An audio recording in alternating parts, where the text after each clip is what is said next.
ആരാണ്? കാറ്റും കടലും പോലും ഇവനെ അനുസരിക്കുന്നല്ലോ. അപ്പോൾ ഇതെല്ലാം സംഭവിക്കണമെന്ന് വെച്ച് കഴിഞ്ഞാൽ ഇതെല്ലാം ഒരു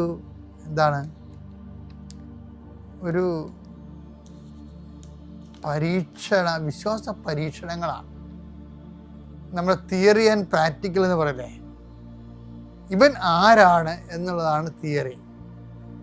ഇവൻ ആരാണ്? ഞാൻ സൃഷ്ടികർത്താവായ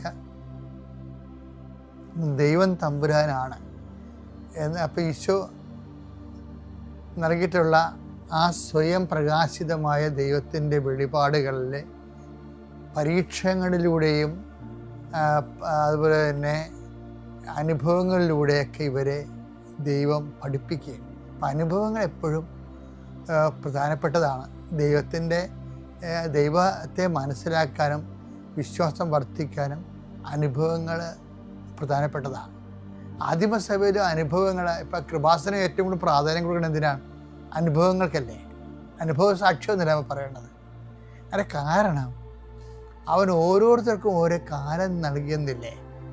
നടപടി പുസ്തകം 17:26 ഭൂമുഖം മുഴുവൻ വ്യാപിച്ചു വസിക്കാൻ വേണ്ടി അവിടുന്ന് ഒരുവനിൽ നിന്ന് എല്ലാ ജനപദങ്ങളെയും സൃഷ്ടിച്ചു.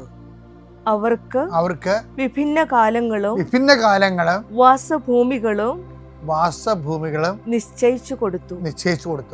ഇത് അവർ ദൈവത്തെ അന്വേഷിക്കുന്നതിനും ഒരു പക്ഷേ അനുഭവത്തിലൂടെ അവിടുത്തെ കണ്ടെത്തുന്നതിനും വേണ്ടിയാണ്. എന്ത് വിഷയം മനസ്സിലായില്ലേ? അപ്പം അനുഭവം ഒരു പ്രശ്നമാണ്. ഈ ഇരുട്ട് കടലിലേക്ക് ഇവരെ തള്ളിയിടുന്നത്, നിർബന്ധിക്കുന്നത് ഒരു അനുഭവം ഉണ്ടാകാൻ വേണ്ടിയാണ് ക്രിസ്തുവിനെ. അപ്പം നമ്മളെപ്പോഴും ഓർത്തേക്കണം, നമ്മുടെ കടങ്ങളും അല്ലെങ്കിൽ മക്കള് തോന്നിയവാസങ്ങളിലൊക്കെ പോകുമ്പോഴും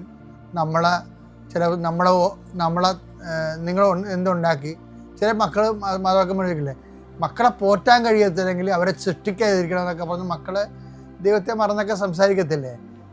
അപ്പം നിങ്ങളെ പ്രൈസ്തലോട് പറഞ്ഞാൽ മതി, അവരൊന്നും പറയരുത്, അവരെ ശപിക്കൊന്നും ചെയ്യരുത്, അവർക്കറിയില്ല. അത് നിങ്ങളെ ദൈവം നിർബന്ധിച്ച് ഇരുട്ട് കടലിലേക്ക് തള്ളിയിടുന്നതാണ്. കാരണം നിർബന്ധിച്ച വാക്ക് മറന്നു പോരുത്. മർക്കോസ് 6:45 താൻ ജനക്കൂട്ടത്തെ പിരിച്ചുവിടുമ്പോഴേക്കും വഞ്ചിയിൽ കയറി തനിക്ക് മുൻപേ മറുകരയിലുള്ള ബെത്സയിദയിലേക്ക് പോകാൻ